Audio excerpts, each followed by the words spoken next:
Bien, buenas tardes. Vamos a seguir nuestro estudio bíblico y siempre tengan sus Biblias abiertas en el capítulo 3 de 1 Corintios. Todavía no hemos terminado ese capítulo, espero hoy que lo terminemos, si el Señor lo permite. Y nos tocaría el versículo 16. 1 Corintios, capítulo 3, versículo 16. Este pasaje inicia: ¿no sabéis que sois templo de Dios y que el Espíritu de Dios mora en vosotros? Si alguno destruyera el templo de Dios, Dios le destruirá a él, porque el templo de Dios, el cual sois vosotros, santo es. Estos pasajes vienen a consecuencia precisamente de lo que venía exponiendo el apóstol Pablo antes. Recordemos los tres símbolos o los tres usos que utilizó para simbolizar el crecimiento de los creyentes: la niñez de una persona, de un ser humano, el hecho de una planta, su crecimiento y su desarrollo, precisamente hasta que dé fruto y cómo necesita agua. Un niño necesita leche espiritual antes de recibir vianda o comida. Y por supuesto, el último símbolo que nos dio es el del edificio. El de construir un edificio o de edificar algo, sea un edificio, sea una casa. Entonces, depende qué tipo de materiales son los que vamos a utilizar. De esa manera, ese lugar edificado va a permanecer, y de la misma manera debemos considerarnos nosotros como creyentes, dependiendo qué es lo que edifiquemos en otros, dependiendo qué es lo que edifiquemos en nosotros, es de esa manera cómo va a permanecer esa obra, esa construcción o precisamente nuestras vidas.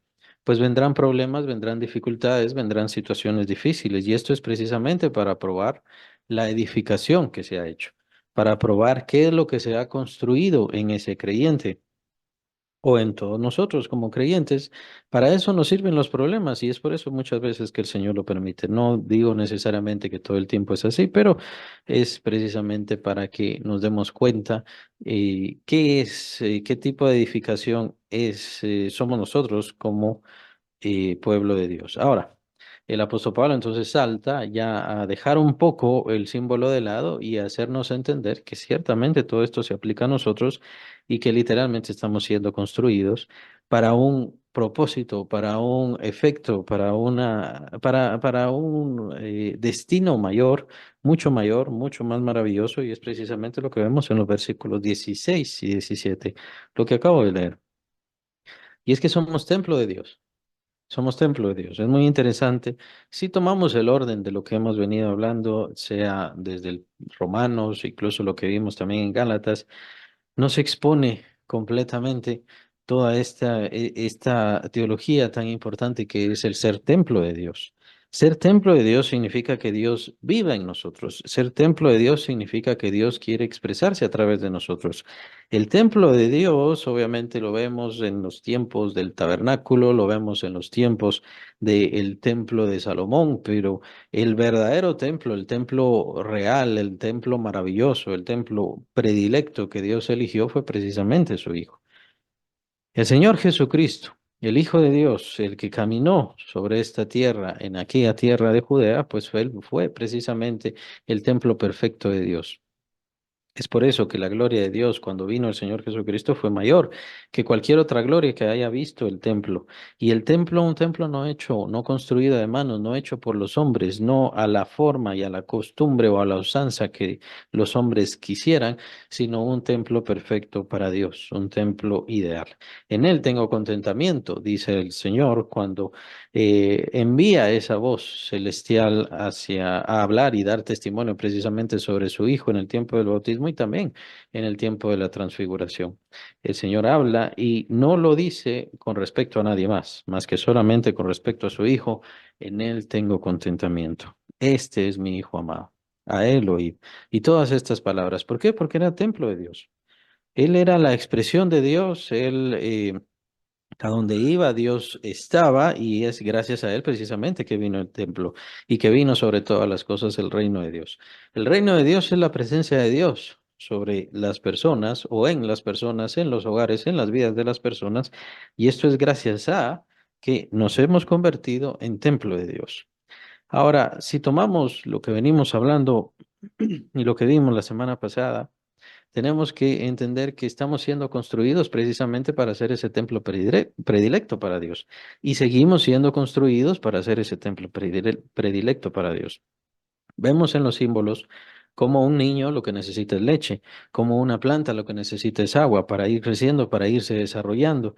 Ahora, el símbolo de la edificación ya viene cambiando. Ahora, en la edificación, en la construcción de una casa, de un edificio, de una mansión, o en este caso deberíamos ya tomar el símbolo del templo, entonces tenemos que pensar que no se trata solamente de construir la casa, sino se trata de embellecer la casa, como sería precisamente el caso de cualquier persona.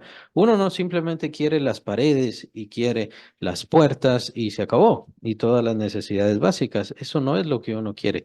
Lo que uno quiere es tener una buena pintura, ponerle diferentes tipos de puertas, ciertas situaciones que son acogedoras. Cuando uno quiere hacer una remodelación, busca hacer algo hermoso o que embellezca ese lugar. Pues Dios no es diferente y no es diferente con respecto a nosotros al construirnos a nosotros precisamente como templos de su gloria y de su presencia.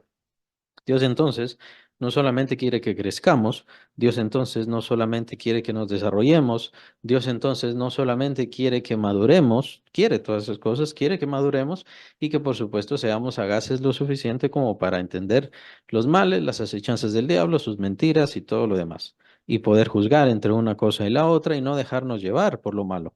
Pero, pero es algo muy interesante y precisamente lo empezamos a ver acá en Corintios, en donde el Señor lo que quiere hacer es adornar su templo, en donde quiere hacer es embellecer el templo. No basta simplemente dejarlo apto o apropiado o idóneo nada más para la habitación de una persona, de un ser, sino que se trata de embellecer. Se trata de que sea un lugar que refleje nuestra propia personalidad. Muchas veces es así como embellecemos o un cuadro que queremos poner en algún lugar de nuestra casa, pues es porque nos gusta, porque refleja nuestros gustos, porque refleja lo que somos, porque habla de lo que sentimos o de lo que pensamos. Entonces, es esa la razón muchas veces por las cuales elegimos ciertas cosas. Y nos agrada hacer eso en nuestro hogar y nos agrada hacer esto en el lugar en donde habitamos, incluso tal vez en donde trabajamos. Pues Dios no es diferente en ese sentido y Dios busca embellecer también su templo que somos nosotros. Busca adornarlo, busca hacer algo glorioso, busca hacer del templo en donde Él habita una verdadera maravilla de que refleje su presencia, que refleje su poder, que refleje su gracia. Y estos son conceptos muy interesantes, son conceptos que el apóstol Pablo nos viene dando y que por lo general los creyentes no toman en cuenta eso. Los creyentes y como iglesia muchas veces tomamos en cuenta nada más la situación del crecimiento, la situación del desarrollo, la situación de que la gente no llegue a ser engañada. Y casi que con eso estamos felices y contentos. Pero, ¿y qué si el crecimiento también tiene mucho que ver con el embellecimiento de esa persona, de ese nuevo creyente, para que llegue a desarrollar y a reflejar el carácter de Cristo? Y al decir embellecer en este sentido, obviamente no me refiero al cuerpo, y no me refiero a una belleza física, la cual sabemos muy bien y lo sabemos por la palabra también que es pasajera, inmediata, fugaz y se desvanece inmediatamente. Entonces, ¿cuál sería la belleza, el adorno que Dios estaría buscando en la vida de los creyentes? Sería el adorno de su carácter, de su alegría, de su dicha, de su gozo, de su consuelo, de su esperanza, de su palabra, que es hermosa, que precisamente por eso los símbolos tan valiosos. Su palabra es como el agua que riega la tierra, ese es uno de los símbolos. Se compara con la lluvia que riega la tierra y entonces hace que venga el fruto. Gracias a esa agua. Pues eso es, y es un símbolo precisamente de la palabra de Dios, que nuestra palabra cambie de tal manera que toque los corazones que están secos, muertos, acabados, y que entonces de ahí brote vida. Esa es una, una persona, un creyente que ha sido embellecido precisamente por Dios para que pueda tener y pueda exaltar a Dios con su palabra. Estos son solamente ejemplos. Vemos el carácter de las personas que de verdad han buscado al Señor, que de verdad han creído al Señor a lo largo de los siglos y son caracteres fuertes, se enfrentan al mundo, no tienen pena ni miedo de enfrentarse a la muerte. Dan testimonio de Cristo sobre todas las cosas, obviamente huyen del pecado, se alejan del mal, tienen carácter, un carácter que definitivamente tenemos que considerar es el carácter de Cristo. Y en este caso, estoy hablando de hombres y mujeres que entregaron sus vidas a Dios y fueron adornados por Dios. Y ellos sirvieron de adorno precisamente al gran edificio. El gran edificio es la iglesia de Cristo. Recordemos que también ese es es otra parte del símbolo. Nosotros individualmente estamos siendo edificados como casa de Dios, sí. Pero también nosotros somos miembros y somos partes de la casa grande, de la casa especial, de la casa más importante que es la iglesia del Señor Jesucristo. Es decir, somos miembros de ese cuerpo, que es otro de los símbolos y otra de las imágenes utilizadas mucho por el apóstol Pablo. Somos miembros de ese cuerpo y por lo tanto también somos parte, o si quieren verlo así, ladrillos de ese gran edificio que es el cuerpo de Cristo.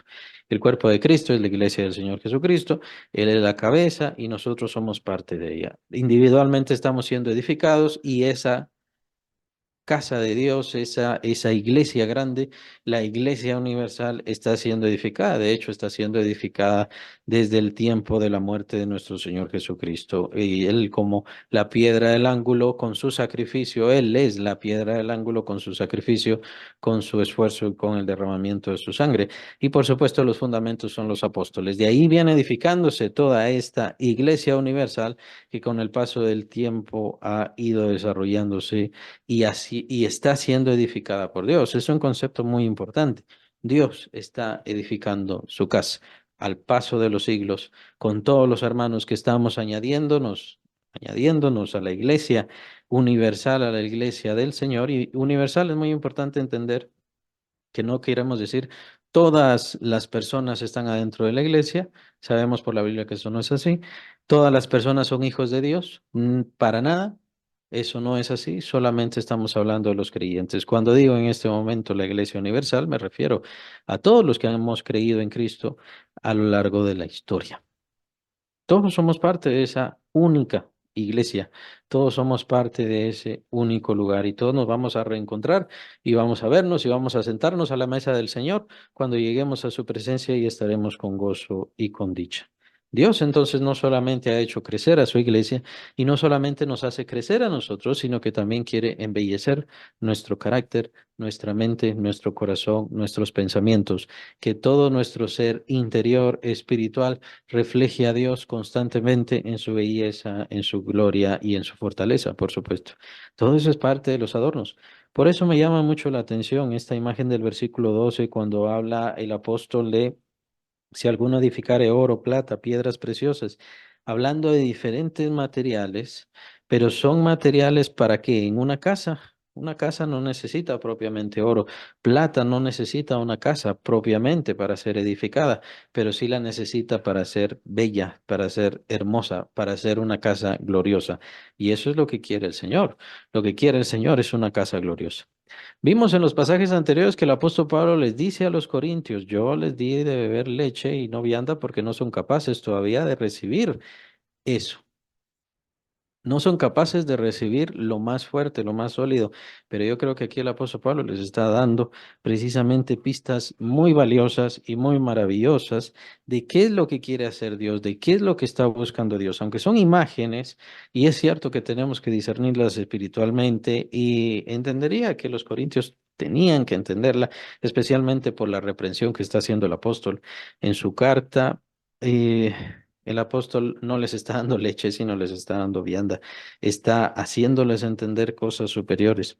Nosotros entonces como creyentes no deberíamos estar satisfechos simplemente con crecer. Nosotros como creyentes no deberíamos estar satisfechos simplemente con conocer algunos pasajes bíblicos. Deberíamos estar satisfechos hasta que reflejemos a Cristo en gloria, en virtud, en gracia, en dicha y por supuesto en belleza, para ser precisamente ese templo glorioso de Dios, para ser ese templo que no solamente sea un lugar de habitación para Dios, sino un lugar de exaltación y que verdaderamente refleje a su dueño, pues le pertenecemos a Dios. Ahora, Dios es nuestro dueño y por lo tanto le pertenecemos a Él y como nuestro dueño debemos reflejar a nuestro dueño. De hecho, más adelante se menciona el concepto de que le pertenecemos a Dios completamente. No sabéis, versículo 16, no sabéis que sois templo de Dios y que el Espíritu de Dios mora en vosotros. Tenemos que irnos edificando para que nuestro ser interior, sabemos que nuestro cuerpo no va a cambiar hasta el tiempo de la resurrección. Así que al hablar de nuestro ser interior, tenemos que entender que es nuestra alma sea lo suficiente o que, por así decirlo, llegue al nivel de reflejar a ese Espíritu Santo, ese Espíritu Divino que tenemos adentro de nosotros. Le pertenecemos a Dios, somos templo de Dios y debemos equiparar en nuestro ser, nuestra alma, nuestro carácter, nuestro corazón y nuestras intenciones deberían llegar a compararse y a reflejar ese espíritu tan especial que Dios ha puesto en nosotros. El Espíritu Santo no ha sido puesto ahí nada más para oír, para interceder, para hablar o para recordarnos la palabra. El Espíritu Santo está ahí porque Él es el que está ocupando el templo en ese momento. Está ocupando el templo cuando nosotros le hemos recibido y nos convertimos en templo de Dios. Bueno, ahora mi carácter, mi alma, se equipara o no quiero decir llega al mismo nivel, porque no podemos decir eso, pero es digno de ese espíritu que hemos recibido precisamente para reflejar a Dios y para magnificarle. Pues de eso se trata el crecimiento espiritual. Muy importante, de eso se trata el crecimiento espiritual. No se trata de que crezcamos espiritualmente para salvar nuestras almas ya han sido salvadas. Nuestras almas, aunque no están transformadas, mejoradas, regeneradas o renovadas, por así decirlo, pero ya han sido compradas por Cristo. Cristo ya les ha salvado y nosotros obviamente le hemos entregado esa voluntad al hacer eso. Entonces nuestras almas han sido compradas y Dios recibe obviamente el pago de su Hijo Jesucristo por nuestras almas y ahora ya le pertenecemos a Dios. Pero entonces hace falta que nuestra alma llegue a esa misma unidad, a ese mismo parecer, a esa misma forma de pensar en el cual esté de acuerdo con el espíritu que ha recibido, empezando porque ahora nosotros ya no somos seres humanos normales, nosotros ahora ya no somos seres humanos cualquiera, ahora nosotros ya no nos pertenecemos a nosotros mismos y ya no vamos por doquiera divagando. Como dice capítulo 53 de Isaías, versículo 6, cada cual se apartó por su camino, somos como ovejas, cada cual se apartó por su camino. Eso es lo que hace el mundo, eso es lo que hacen los seres humanos, esa es la forma de ser de los seres humanos. Nosotros no. Ahora nosotros hemos recibido un propósito, ahora somos templo de Dios y ya el Espíritu Santo vive en nosotros. Bueno, tenemos que ser dignos de ese espíritu, tenemos que convertirnos en ese templo, tenemos que ser edificados para tener esa dignidad y obviamente función, propósito, compromiso con Dios, con su espíritu que está en nosotros y obviamente con nuestro Señor que entregó su vida por nosotros. No es tan difícil. Nuestro compromiso y nuestro mensaje es Cristo Jesús. No es tan difícil y todos le conocemos, pues si no, entonces no seríamos salvos. Pero entonces nosotros como templo de Dios estamos siendo edificados precisamente para eso, para esa función, para ese propósito, para que el Espíritu de Dios viva en nosotros, se mueva en nosotros, hable a través de nosotros y por supuesto se manifieste cada vez más. Ese es el esfuerzo que debemos tener, ese es el compromiso que debemos de tener, ese es el anhelo. Nuestra meditación constante, nuestro esfuerzo constante y por supuesto el Espíritu Santo nos hará crecer para que nuestra alma cambie, nuestro corazón cambie, nuestros pensamientos cambien. Si alguno destruyera el templo de Dios, Dios le destruirá a él, porque el templo de Dios, el cual sois vosotros, santo es. Esta es nuevamente una advertencia. Estábamos viendo varias advertencias desde la semana pasada en este capítulo 3 y muy probablemente es eso lo que disfraza el sentido mayor de todos estos pasajes, que es precisamente ese crecimiento del creyente hasta llegar a ser un templo digno de la presencia de Dios. Y aquí regresa la advertencia. ¿Por qué? Porque el apóstol Pablo está hablando de todos. todos los que introducen falsas doctrinas, todos los que sobreedifican mal el templo de Dios, todos los que hablan de mala manera con respecto a Dios y con respecto a su palabra. Y es de eso que está hablando precisamente el capítulo. El apóstol retoma el tema de los conflictos que hay unos con otros y que hay quienes están metiendo ciertas filosofías, ciertas formas de pensar, ciertos pensamientos que son muy incorrectos. Entonces, de eso es de lo que está hablando. Si alguno destruyera el templo de Dios. Cuando entonces existen falsas doctrinas, cuando se permiten falsas enseñanzas, lo que sucede y lo que busca hacer el demonio es lo que aparece acá, versículo 17, si alguno destruyere el templo de Dios. La falsa doctrina nunca llevará a algo bueno o a algo correcto. La falsa doctrina nunca llegará a estabilidad, nunca llegará a eso. Siempre habrá mal, siempre habrá calamidad, siempre acarrea pecado, siempre conduce a la persona a desviarse, a alejarse de Dios y qué bueno fuera si mejor a destruir completamente su vida. Obviamente digo, es mejor para el diablo. Es el propósito que tiene el diablo con la falsa doctrina, es el deseo que tiene el diablo con la falsa doctrina. Y por eso dice aquí el apóstol Pablo, si alguno destruyere el templo de Dios. Conforme se edifique, si se edifica mal, se está destruyendo el templo de Dios. Esta persona que debía ser templo de Dios, la estoy destruyendo. Nuevamente, es un llamado de atención a los de la enseñanza, a los instructores, a los pastores, a los que entregan la palabra de Dios. Hay que tener cuidado.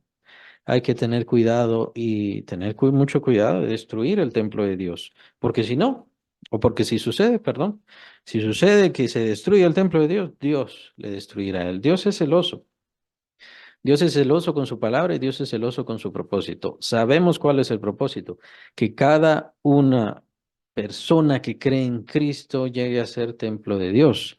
Pero nosotros vemos muchas falsedades, especialmente en estas generaciones, muchas falsedades, muchos problemas, muchos conflictos. Y el apóstol Pablo concluye, cierra, es que la levadura no es nada más algo pequeñito, no es nada más una falla involuntaria, sino que la levadura es algo que pequeño, pero que va a arruinar toda la masa, que va a llegar a toda la masa, que va a alcanzar y que va a dominar sobre toda la masa.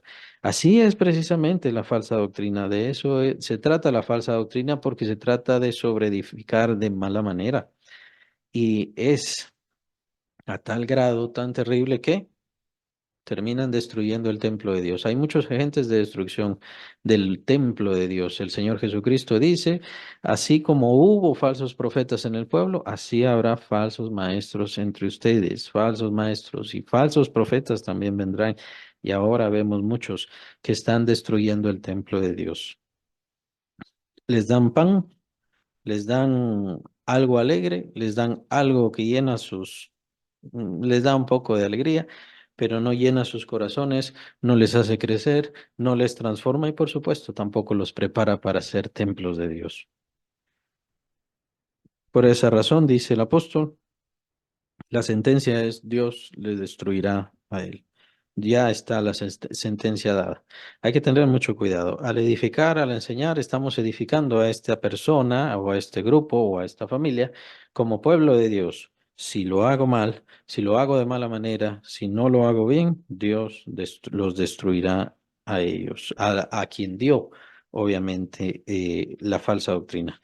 Porque el templo de Dios, el cual sois vosotros, santo es muy importante también cómo estamos edificando nuestras vidas, muy importante también qué es lo que nosotros dejamos entrar a nuestro ser. Muy importante esto, ¿por qué? Porque también somos nosotros los que conducimos nuestras vidas en lo particular.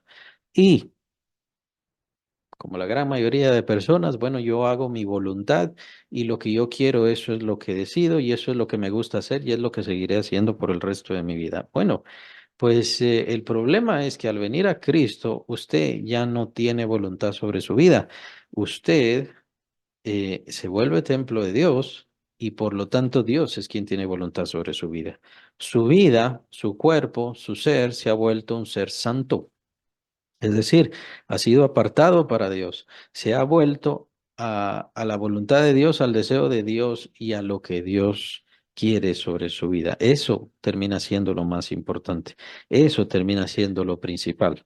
Ahora, ¿qué pasa con los creyentes? Que los creyentes no logran o no acaban de entender ese concepto. No acaban de comprender eso y por supuesto van a tomar cualquier excusa de cualquier otra cosa, cualquier ocupación es más importante que las cosas de Dios o son más valiosas que las cosas de Dios. Bueno, el punto es de que ¿quién es el creyente que crece más? ¿Quién es el creyente que se entrega más? La verdad, y aquí está la clave, es que aquel creyente que entiende que su vida ya no le pertenece a él o a ella, es entonces quien se entrega más.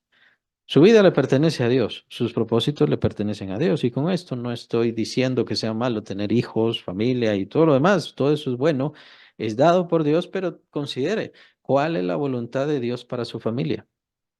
No considere lo que usted quiere para su familia, considere sobre todas las cosas lo que Dios quiere para su familia, porque por algo Dios se lo dio a usted. Por algo a usted, es decir, en sus manos, Dios le entregó a su familia. Su familia no es voluntad suya. Su familia no es algo que usted quiso, lo formó, lo creó. De hecho, no, para nada. ¿Quién creó a su familia? ¿Quién formó a su familia? Fue Dios. Y Dios formó a su familia y entregándosela, encomendándosela a usted. Usted es administrador, administradora de su familia. ¿Cuál es la voluntad de Dios para su familia? ¿Será que la voluntad de Dios es de que como usted está muy ocupado, muy ocupada, entonces su familia no va a encontrarse con Dios y usted no va a encontrarse con Dios porque hay cosas más valiosas antes que Dios, ¿no? ¿Será esa la voluntad de Dios? Hay que tener mucho cuidado con los conceptos, pero los creyentes que entienden que su vida ya no les pertenece, que su vida ya no puede definirse por lo que ellos quieren, ellos, ellas quieren, y que sus propósitos quedaron en segundo lugar y que los propósitos de Dios son mejores, son mayores, son más excelsos, más gloriosos y por supuesto más dichosos para ellos mismos y para sus propias familias. A veces estos propósitos son difíciles, es cierto. A veces estos caminos duelen, a veces estos caminos nos llevan a ciertas cargas penosas, molestas. El Señor Jesucristo por eso dijo que caminemos por ese camino angosto, el camino amplio, ancho, bueno, espacioso. Ese es el camino de la condenación, pero el camino de la salvación es angosto y esto no porque no porque tengamos que pagar la salvación, Él ya la pagó. No porque tengamos que pagar la justificación, Él ya lo hizo, sino que es lo que nos queda después. Nosotros mantener nuestra fe, para mantener nuestra fe tenemos que caminar un camino angosto, un camino de problemas, un camino de tentaciones, un camino de acechanzas, un camino de peleas, un camino de luchas, un camino de guerra. Ese es el camino angosto, es el camino del creyente lo que le queda y obviamente irse cuidando de todas las desviaciones y de qué es de lo que está edificando. Es difícil porque será fácil edificar una casa. Es un camino angosto porque será fácil edificar una casa, es difícil, es duro. Por eso mucha gente prefiere pagar bastante dinero, quedar muy endeudada antes de dedicarse ellos a estar edificando pared por pared, ¿no? Poner ventana por ventana, puerta por puerta. Es más difícil eso, es más complicado eso, es más trabajoso y es por supuesto más cargado. Es por eso que es un camino angosto. No es difícil no es fácil, perdón, la crianza de un hijo. La crianza de un hijo es algo de todos los días por bastantes años. Así es. Y así es siempre. Si se tiene mucha bendición, pues entonces ese niño no tendrá enfermedades. Pero si no vendrán enfermedades, si uno suceden ciertas situaciones, ciertos momentos en la vida en donde pues algún hijo padece de alguna enfermedad, entonces son más luchas, más problema, llevarles al médico, llevarles y que estén tomando medicina y todas estas cosas que cualquier padre no quisiera, pero en esta situación y condición de vida a veces pasa así y gracias a Dios por la ciencia, pero es un camino difícil, es un camino duro. Ese niño va a sufrir y al sufrir él van a sufrir los padres. El dolor no es solamente del niño al tener ciertos problemas, ciertas dificultades, sino también de los padres. Ellos van a padecer dolor y sufrimiento. Es por eso que es un camino angosto. Es por eso que es un camino difícil. Porque el crecimiento es difícil, porque el guardarse es difícil, porque el enfrentarse al diablo es difícil y por supuesto la edificación de una construcción, si eso es difícil, no digamos la construcción y edificación de lo que sería un templo digno para Dios, un templo especial para que la presencia de Dios viva ahí y la presencia de Dios se manifieste y se glorifique a través de ese templo. Es por eso que cuesta, es por eso que es un camino angosto y es el camino de la salvación. Llegar a ser templo de Dios es el propósito que tenemos y debemos tener cuidado cómo nos edificamos a nosotros mismos, con qué nos estamos edificando a nosotros mismos, pues somos templo de Dios. Esa característica es muy importante y muy interesante. Es bueno utilizarlo especialmente cuando tenemos pecado, especialmente cuando buscamos el pecado. Usted y yo no podemos elegir seguir pecando. ¿Por qué? Porque este cuerpo le pertenece a Dios. Este cuerpo es templo de Dios. Este cuerpo Dios lo quiere para algo especial, digno, dichoso y bello para su presencia y para su palabra. No lo quiere para que sigamos haciéndolo mal. El apóstol en Romanos nos menciona que presentemos a Dios nuestros miembros, como miembros, pero miembros para la justicia.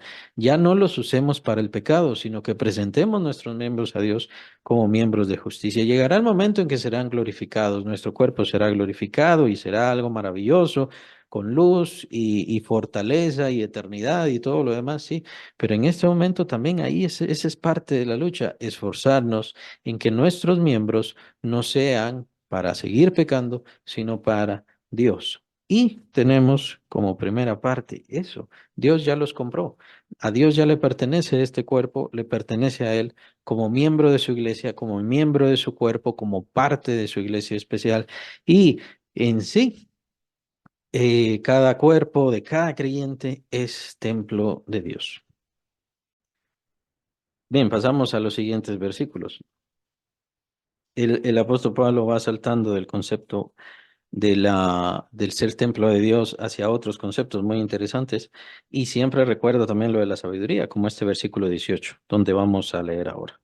Siempre 1 Corintios 3 versículo 18. Nadie se engañe a sí mismo, perdón, si alguno entre vosotros se cree ser sabio en este siglo, hágase ignorante para que llegue a ser sabio. Muy interesante, muy interesante. Es el concepto de vaciarse a uno mismo. Es un concepto muy interesante ya que obviamente no lo hacemos. Nosotros pensamos que solamente se trata de obtener y obtener y obtener más conocimiento, aunque de acuerdo con la forma de ver del apóstol no es así. Y especialmente, dice el apóstol Pablo, no se trata de que nos vaciemos de, por ejemplo, cosas como la palabra de Dios, la justicia de Dios, la ética de Dios, todas esas cosas que recibimos incluso desde pequeños, es bueno tenerlo y seguir adelante y avanzar y mejorar en eso, por supuesto. Pero aquí el apóstol Pablo es muy específico, habla de cómo vaciarse de la sabiduría del mundo, vaciarse de la sabiduría de este siglo. Y es que tienen que considerar algo que es de lo que a lo cual Pablo está atacando. El apóstol está atacando este concepto de el concepto de que tiene el mundo de que el que más sabe es más importante, el que más tiene es más importante, el que tiene más dinero es más importante, el que es más fuerte o más guapo o más bella es más importante, es mayor y todo lo demás. Recordemos que en el reino de Dios no es así. Recordemos que en el reino de Dios el Señor es muy radical y el cambio es muy distinto, de tal manera que incluso Él mismo declara es que no pueden unir el judaísmo con lo que yo traigo o cualquier otra religión. En dado caso, el judaísmo ya eh, es abandonado por Dios, aunque nunca fue formado por Dios como judaísmo. Dios lo que dio fue la ley. Dios no formó el judaísmo, Dios formó la ley y se la dio a Moisés, por supuesto.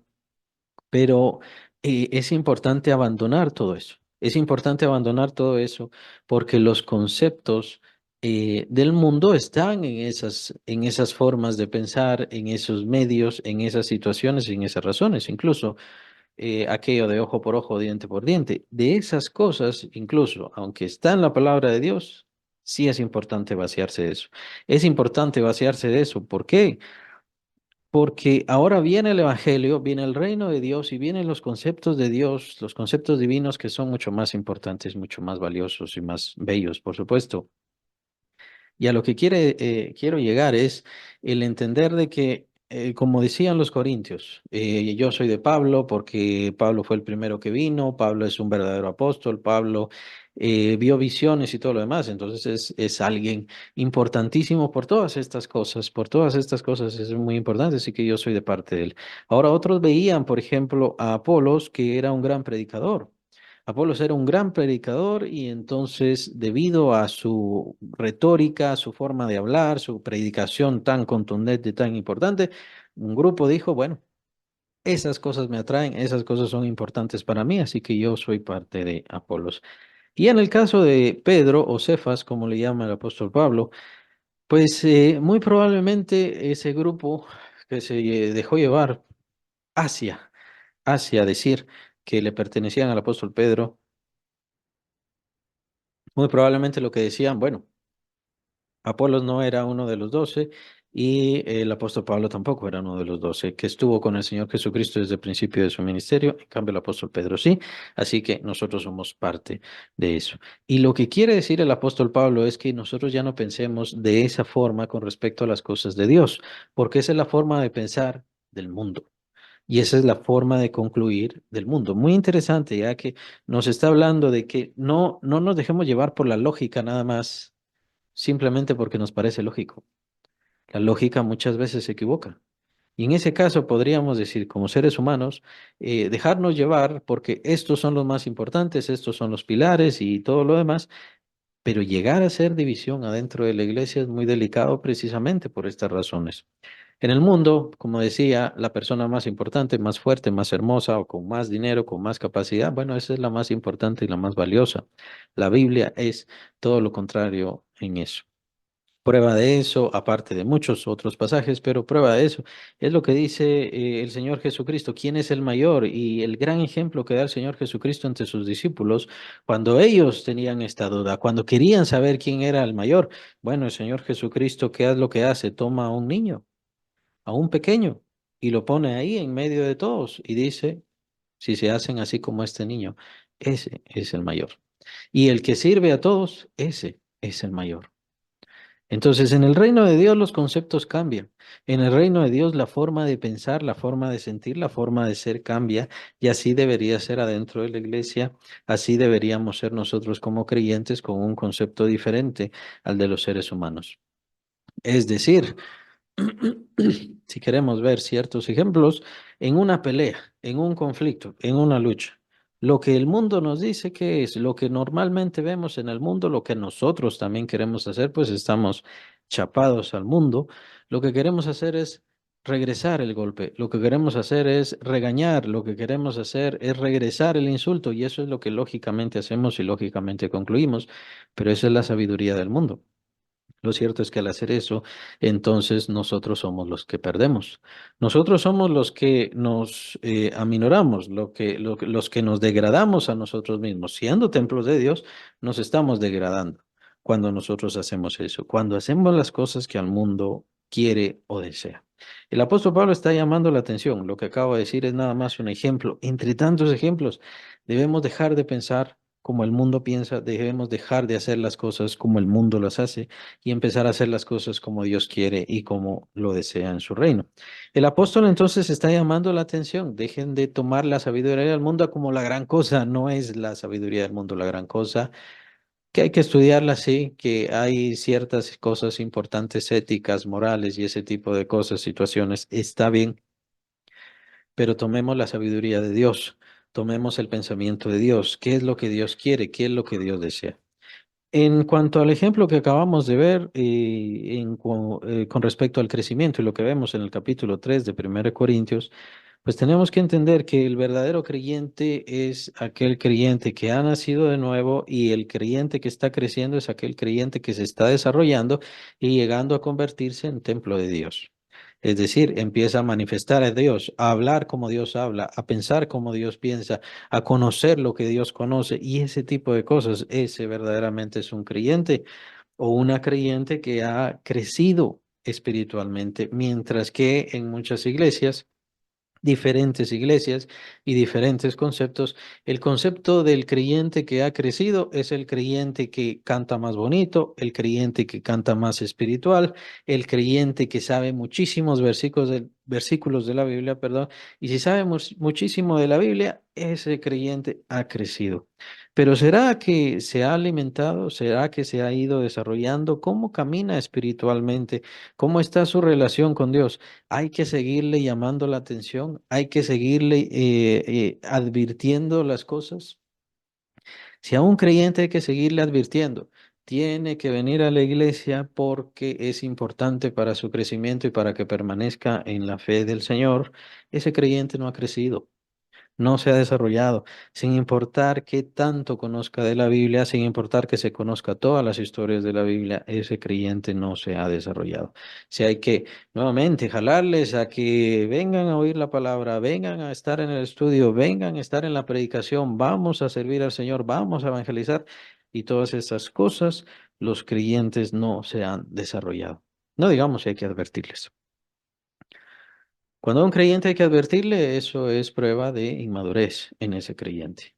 Es cierto que la Biblia da muchas advertencias, como vemos precisamente en el caso de este capítulo 3. Hay muchas advertencias.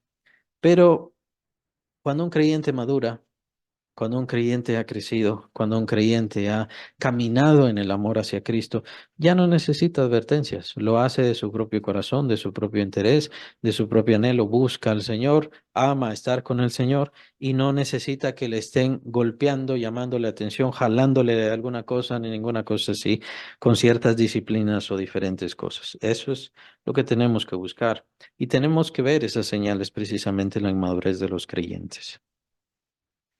Las personas piensan, como es la sabiduría del mundo, que si yo conozco mucho de la Biblia ya maduré. Y no, no es así. Que si yo tal vez oro 2 horas, me quedo y aparto 2 horas ahí supuestamente orando, yo ya oré bastante. Y ya con eso es. Bueno, el problema es que todo eso es sabiduría del mundo. Todo eso es sabiduría del mundo. No digamos, la sabiduría del mundo también tiene mucho que ver con la ética. Y hay quienes ven su cristianismo con respecto a la ética. Yo estoy bien con Dios porque no engaño a mi esposa o a mi esposo, porque trato bien a mis hijos y les doy educación y les doy todo lo que necesitan. Bueno, en cuanto a ética es muy bueno, es excelente y por supuesto que hay que hacerlo. Y es cierto que la Biblia también se dedica a la ética. Está bien, pero una cosa es el crecimiento espiritual, cumplir la voluntad de Dios, llegar a crecer espiritualmente hasta el punto de glorificar a Dios como templo de Dios que somos. Una cosa es la ética y eso otro. Esos pasos mayores, ese crecimiento y ese desarrollo mayor y en su concepto. Háganse ignorantes, dice el apóstol Pablo. Mejor si lo único que sabemos son cosas del mundo y nuestros conceptos son como los del mundo, mejor vaciémonos de todo eso. Por eso mencionaba hace un momento el vaciamiento, hágase ignorante para que llegue a ser sabio. Es decir, y es algo que utiliza, por cierto, el diablo. Puede ser que lo vean, puede ser que hay gente que es así y que esté escuchando. Entonces, no me refiero a quienes están aquí, perdón, no me refiero a quienes están aquí, sino que tal vez más adelante puede escucharse esto. A veces cuando nosotros, bueno, yo ya me sé la Biblia, decimos, pensamos, yo ya conozco mucho de la Biblia, llevo años en la iglesia, entonces yo ya sé. Entonces nuestra mente y nuestro corazón se cierra a aprender más. Ya no queremos más aprender. Ya no nos hace falta. Sentimos que ya no nos hace falta. Y es por eso que el apóstol Pablo menciona acá, hágase ignorante. No porque propiamente el conocimiento sea tan fuerte, no porque el conocimiento nos impida otras cosas, e incluso porque podamos olvidar. Difícilmente podemos olvidar. A lo que se refiere el apóstol Pablo es que nuestra mente no esté cerrada a, como ya no necesito aprender, entonces ya no aprendo. Y no me interesa oír, y no me interesa saber, no me interesa conocer. No, hay que ser humildes. De hecho, también eso se refiere a la humildad. La humildad entonces es, voy a aprovechar a ver qué dice, a ver qué habla, a ver qué aprendo, a ver qué conozco, a ver qué tomo para mí.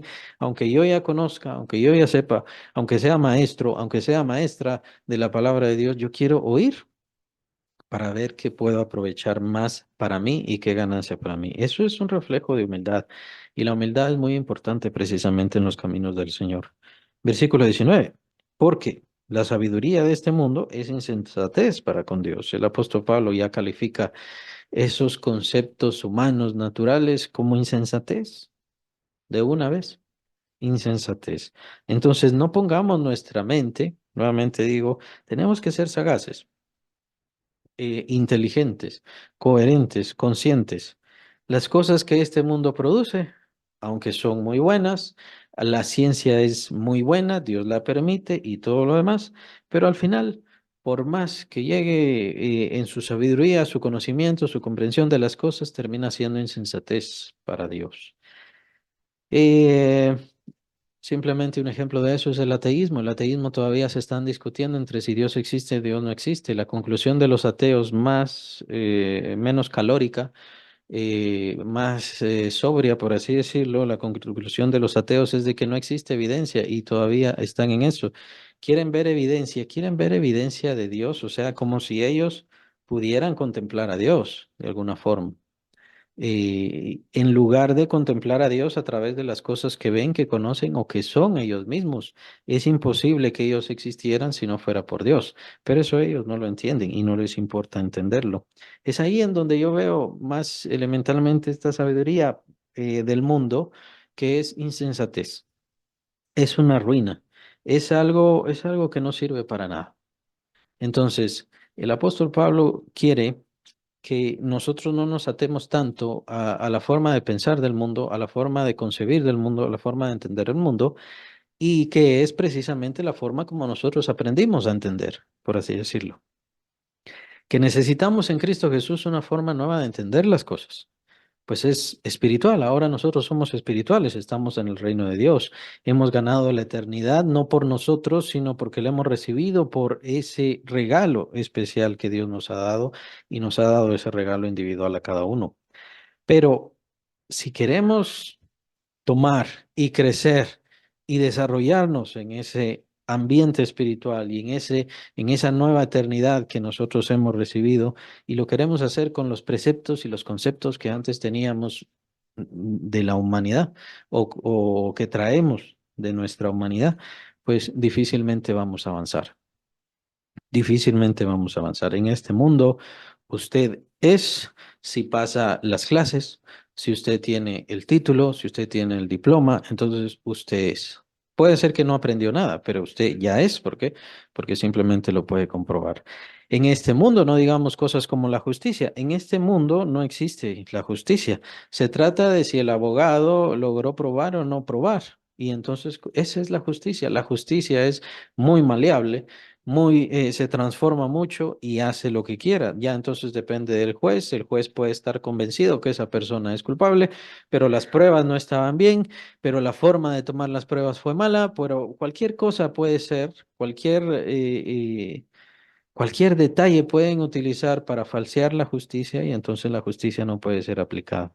Esa es la situación humana, natural que nosotros vemos, no digamos, vemos a quienes lavan dinero, o sea, el narcotráfico, de robos en el gobierno, y vemos esas personas que llegan al Congreso, que llegan a lugares y a posiciones importantes para seguir haciendo lo malo. Por supuesto. Entonces, lo que el apóstol quiere es que nuestra mente no esté basada en lo que los seres humanos generalmente basan sus pensamientos y sus concepciones. Nosotros como creyentes, vaciémonos, es una forma de decirlo. Dejemos a un lado nuestros conceptos, dejemos a un lado nuestra forma de pensar e incluso veámonos, hagamos una retrospección plena, buena de nuestra vida. ¿He crecido? ¿No he crecido? ¿Me han servido todos estos años en la iglesia? ¿Cómo me he desarrollado? ¿Qué es lo que he tenido? ¿Tengo conocimiento? Bueno. Así son en el mundo. Hay mucho conocimiento, pero hay transformación. Por eso es que el apóstol Pablo nos habla en versículo 16 y 17 del ser templos de Dios. Y ese es el propósito y ese es nuestro llamado, templo de Dios. Este no es el llamado no es el llamado para los pastores, para los evangelistas y los que tienen un ministerio, sea grande, sea lo que sea. sino que es para todos los creyentes, para todo el pueblo de Cristo. Todos tenemos que cambiar, todos hemos sido comprados por la misma sangre y todos hemos sido llamados a ser templo de Dios. Si usted tiene el Espíritu, por eso es muy importante el 16, si usted tiene el Espíritu de Dios, usted ha sido llamado, llamada a tener, a ser templo de Dios. Por lo tanto, Dios le quiere edificar, Dios le quiere adornar, Dios le quiere embellecer, Dios le quiere transformar para que sea un templo digno para Dios, precisamente, y para que sea un miembro digno del el templo universal o del cuerpo de Cristo, que es desde que Él vino hasta el último creyente que sea añadido al reino de Dios, que es de lo que habla los tiempos de Apocalipsis. Es muy importante. No nos dejemos llevar por las cosas de este mundo. No nos dejemos llevar por los conceptos de esta vida. Muy importante. Tomemos y reflexionemos bien en los conceptos de Dios. ¿Qué es lo que quiere Dios para nosotros? Vea que por eso muchas personas se pierden con respecto a los conceptos bíblicos, porque conceptos como entrad por la puerta estrecha, caminad del camino angosto, nos haría pensar de que la salvación sí se tiene que ganar. De hecho, dice el Señor Jesucristo, esforzaos. Esforzaos en ese camino, esforzaos a entrar por la puerta estrecha, porque lo que mencionaba hace un momento no es cosa sencilla el crecimiento, no es cosa sencilla la edificación de una construcción, no, de una casa, no digamos de una mansión o de un edificio. Es algo difícil, es algo duro, es algo que hace falta esforzarse, es algo que hace falta tener un compromiso, gastar tiempo, entregar nuestra vida al Señor. Eso es de lo que se trata y es por eso el esfuerzo, pero no porque alcancemos la salvación y entonces vienen quienes malinterpretan esos pasajes y dicen, bueno, sí, ya ven, la salvación se tiene que comprar o se tiene que ganar como tal. La ganó Cristo y nos la regala a nosotros. Ese es el concepto lógico elemental. Él es quien la ganó para nosotros. Nosotros simplemente la recibimos. Ahora, nosotros estamos siendo edificados. Ese es el proceso duro, ese proceso difícil y ese proceso va a terminar hasta el día que ya nos toque presentarnos ante nuestro Señor Jesucristo.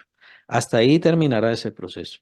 Usted en este momento no ha terminado su proceso de edificación, de adorno, de embellecimiento y de transformación hacia ser templo de Dios. No ha terminado, ¿por qué? Porque sigue respirando. Yo sigo respirando sobre esta tierra, por eso tengo que seguir edificándome, edificándome, edificándome, aunque en realidad el crecimiento lo da Dios. Nadie ha llegado ya hasta el punto. Pero como mencionaba, el concepto de muchas personas, como ya tengo conocimiento, entonces ya puedo ser esto. Ya puedo hacer aquello. De hecho, hay quienes consideran que tener conocimiento significa que ya pueden ser maestros o maestras. Significa que ya pueden ser evangelistas, misioneros y etcétera. No, tiene que darse una transformación, siempre tiene que darse una transformación por el Espíritu Santo y eso lo entendemos por edificación. No digamos, bueno, hay ejemplos y ejemplos. Otro de esos ejemplos es vamos a hacer un retiro y ahí va a darse algo. No niego la posibilidad de que en una situación, en un momento, en un fin de semana, o 3 o 2 días, puede darse un encuentro, literalmente como lo menciona la palabra, un encuentro, una confrontación, un enfrentarse a uno mismo, a su realidad, y entonces enfrentarse a la realidad bíblica, lo cual puede llegar a ser contundente, no lo niego, pero crecimiento no se va a dar. Crecimiento no puede darse. En 3 días no viene el crecimiento, ni siquiera le diría yo, creo que en un año, tiene que venir en varios años, tiene que desarrollarse por bastante tiempo y tiene que seguirse desarrollando. Tiene que seguirse desarrollando. ¿Cuándo terminará ese proceso? Nuevamente lo digo, hasta que termine nuestra vida en esta tierra.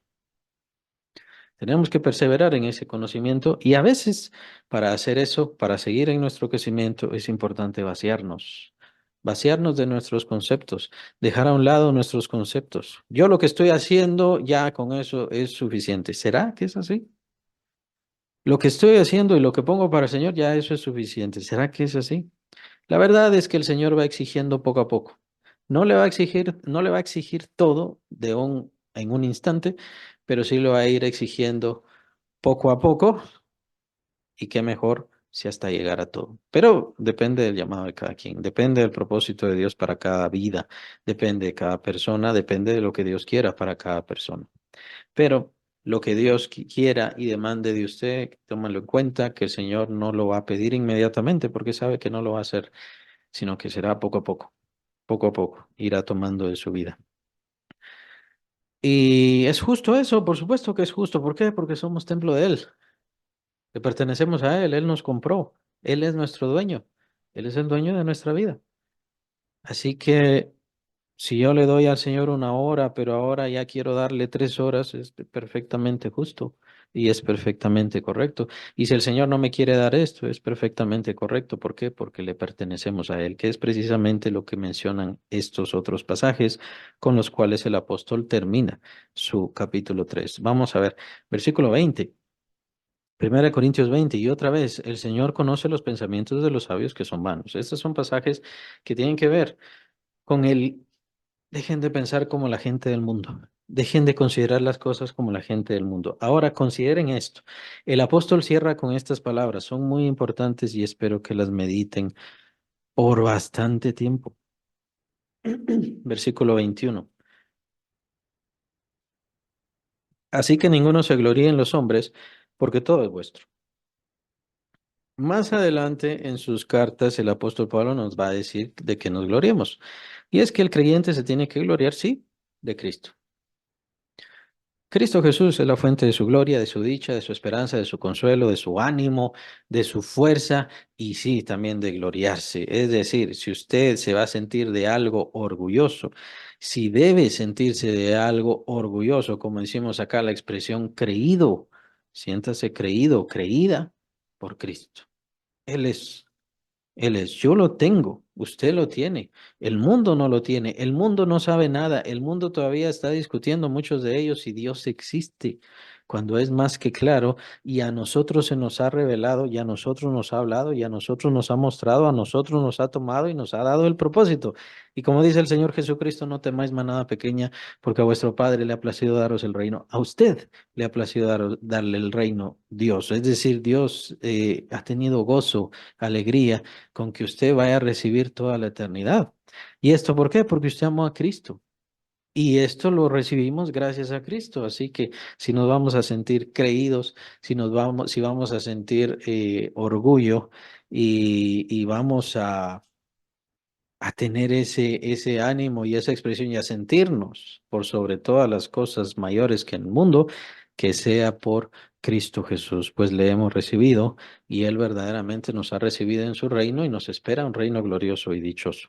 Más adelante, no en esta propiamente, en esta carta, sino en las cartas más adelante el apóstol ya expresa eso. No nos gloriemos en nosotros, no nos gloriemos en esta vida, no nos gloriemos en lo que tenemos, no nos gloriemos en lo que viene, sino vamos a gloriarnos. Si vamos a gloriarnos de algo, que sea de Cristo Jesús. Él debe ser nuestra gloria. Ahora, cierra con esto, versículo 21, porque todo es vuestro, porque todo es vuestro. Es decir, no nos sintamos y no nos unamos, no nos aferremos a las cosas de esta vida, porque en realidad todas las cosas son nuestras. Y este es un concepto bien profundo. Así como veíamos el concepto de ser templos de Dios, este es un concepto bastante profundo. Y el apóstol Pablo lo desarrolla apenas en 2 versículos, 22 y 23. Dice, todo es vuestro, sea Pablo, sea Apolos, sea Cefas, sea el mundo, sea la vida, sea la muerte, sea lo presente, sea lo porvenir, todo es vuestro. Y vosotros, dice el versículo 23, y vosotros de Cristo y Cristo de Dios. Precisamente el apóstol Pablo está dando un ejemplo y tal vez el ejemplo más profundo de por qué no tienen que aferrarse a las cosas del mundo. El mundo decía, como Pablo hizo esto, hay quienes tienen que irse con Pablo.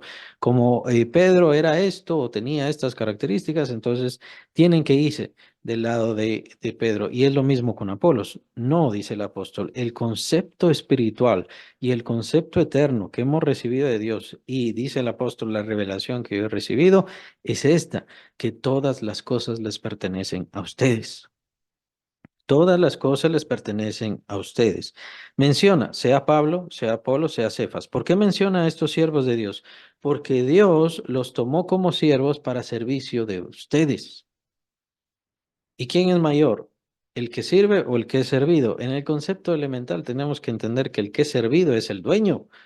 El que ha puesto, se ha sido puesto es el que tiene el dinero, por así decirlo, el que tiene la riqueza, el que te paga, etcétera, por así decirlo. Está usando ese concepto el apóstol Pablo.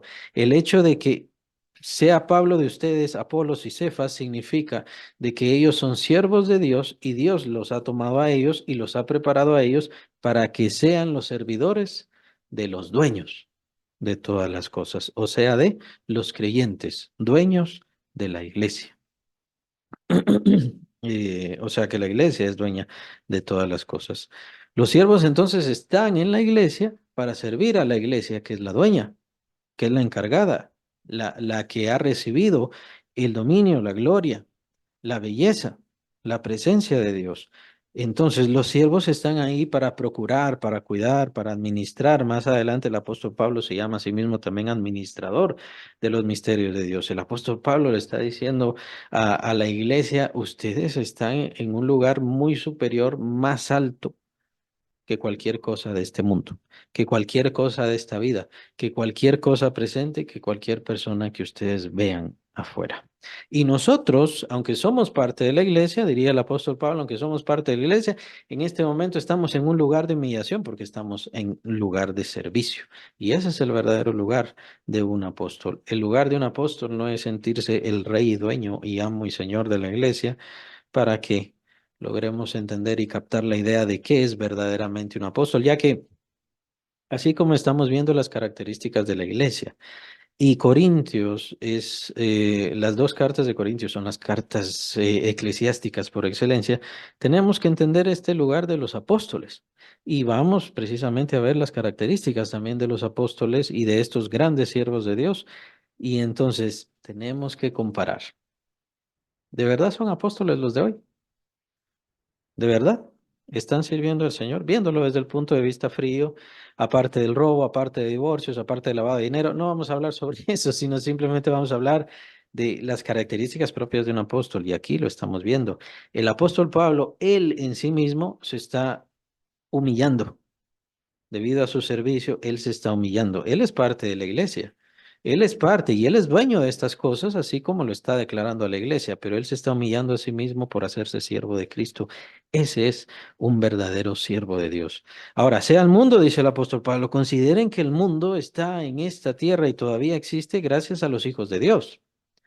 Y que el mundo será regenerado gracias a los hijos de Dios, y muy probablemente es eso lo que se refiere el apóstol Pablo cuando dice la creación, el anhelo ardiente de la creación es el aguardar la manifestación gloriosa de los hijos de Dios, o sea, que los hijos de Dios se manifiesten, venga la presencia de Dios, el reino de Dios ya se revele, ya no sea solo espiritual, sino que llene todas las cosas y esto se vuelva algo maravilloso. Y ese mismo anhelo debe ser el nuestro. Ahora, Dios sujeta toda esa eternidad a su pueblo, a su iglesia, o como lo mencionaba y lo concluía en Romanos, a la iglesia de la fe. La iglesia espiritual, la iglesia entregada, la iglesia de Judea, la iglesia del tiempo de David, la iglesia del tiempo de Abraham, la iglesia, el pueblo, el Israel de la fe. Sea el mundo, sea la vida, sea la muerte, consideren que todas estas cosas están sirviendo un propósito para nuestra vida, porque nosotros sí vamos a la eternidad. La muerte no va a la eternidad, la muerte será destruida. Este mundo, como lo conocemos, será transformado de tal manera que ya no será lo que es hoy. Pero todo esto existe por nosotros y para nosotros, sea lo presente, sea lo porvenir, todo es vuestro, todo es vuestro. Lo porvenir. ¿Qué es lo que estamos esperando? Ese reino glorioso de Cristo, ese reino excelso, transformado, glorificado, lleno de luz, lleno de su presencia, en donde Dios habitará con nosotros y nosotros estaremos en Dios, Dios estará en nosotros y estará en todas las cosas, según lo dice más adelante esta carta, en una revelación muy profunda, por cierto. Todas las cosas, el presente existe por nosotros, los hijos de Dios, y el desarrollo de la iglesia como tal. Y el porvenir es precisamente el destino a donde vamos, nosotros como iglesia. Todo es vuestro, todo está a su propósito y a su servicio. En dado caso, debemos entender que el diablo está sirviendo un propósito en nuestras vidas. No porque sea siervo de Dios, es nuestro enemigo, es enemigo de Dios, quiere destruirnos, quiere destruir a todo nuestro alrededor, por supuesto que sí, pero está sirviendo un propósito. Está sirviendo un propósito, tiene su misión, tiene su propósito y va a cumplirse, por supuesto, en nosotros. Y vosotros de Cristo, ahí está. ¿Por qué nosotros somos de Cristo? Porque Él nos compró. Porque Él nos compró con su sangre. Y Cristo está unido a Dios. O Cristo nos lleva a Dios. Cristo nos une a Dios. Él es el único camino, Él es la verdad y Él es la vida. Es una revelación muy profunda y como mencionaba, aunque el apóstol Pablo antes dice, eh, no podía hablarles de forma espiritual. Estas cosas espirituales que se tienen que entender espiritualmente no lo podía hacer, pero ahora ya está hablando de forma espiritual, ahora ya está hablando estas cosas tan profundas y este debe ser un concepto muy especial que debemos meditar y meditar y meditar. ¿Cómo debe ser mi vida? ¿Cómo debe ser mi vida si todas las cosas son para mí? Ahora, por supuesto, lo podemos malinterpretar y decir, bueno, si todas las cosas son para mí, quiero dinero y quiero riqueza y quiero esto. No, no, no. Es cierto, todas las cosas son mías, sí, pero yo soy de Dios. ¿Cómo está mi concepto de que yo soy de Dios? Yo le pertenezco a Cristo y lo que diga Cristo yo lo tengo que cumplir. ¿Cómo está mi concepto sobre eso?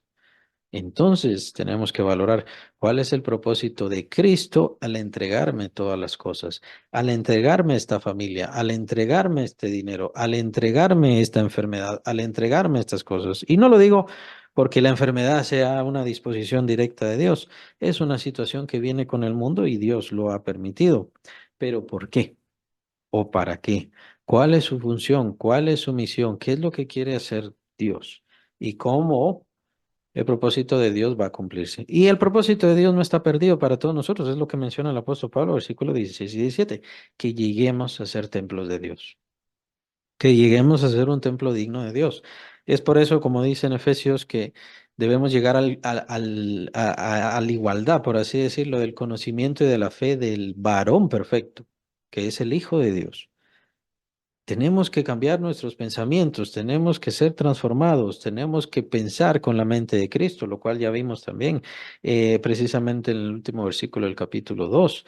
Tenemos la mente de Cristo, pero ¿usamos la mente de Cristo? Tenemos el Espíritu de Cristo, pero dejamos que se manifieste a través de nosotros. Es por eso que tenemos que irnos edificando y esa edificación duele, cansa, es difícil, es complicada y sí, llevará toda nuestra vida toda nuestra vida, pero no quiere decir que hasta entonces empezaremos a manifestar a Dios. Dios empezará a manifestarse cuando el templo ya vaya siendo preparado, cuando el templo ya esté siendo perfeccionado, ya tenga ciertas perfecciones, ciertas situaciones, ciertas salas, si quieren verlo así, ciertas habitaciones especiales, si quieren verlo así, para usar el símbolo, entonces Dios empezará a manifestarse en nuestras vidas. Eso es lo que tiene que buscar cada creyente, que la palabra no se quede solo en palabras, sino que sea genuinamente viva en su vida. Y que los frutos del Espíritu, amor, gozo, paz, paciencia, benignidad, bondad, fe, mansedumbre, templanza, verdaderamente se manifiesten en nuestra vida. Pensamos que el poder es, bueno, hacer milagros y sanar enfermos, pero eso no es poder. Poder es servir. El poder de Dios en nuestras vidas es servir, es dar misericordia, es tener amor los unos por los otros, es tener la suficiente fuerza y convicción de recibir los golpes, problemas, insultos y cualquier otra cosa que venga contra nuestras vidas y recibirlo por amor a Cristo y simplemente encomendar nuestras almas al Señor. Eso es parte del poder espiritual que tenemos como creyentes y muchos no crecen. Muchos no crecen en eso. Crecimiento tampoco es trabajar. De hecho, necesitamos crecer para poder trabajar genuinamente y perfectamente, pero muchos no crecen en eso. No digamos, hay otras ciertas fallas que no voy a comentar en este momento, probablemente cuando veamos los dones espirituales.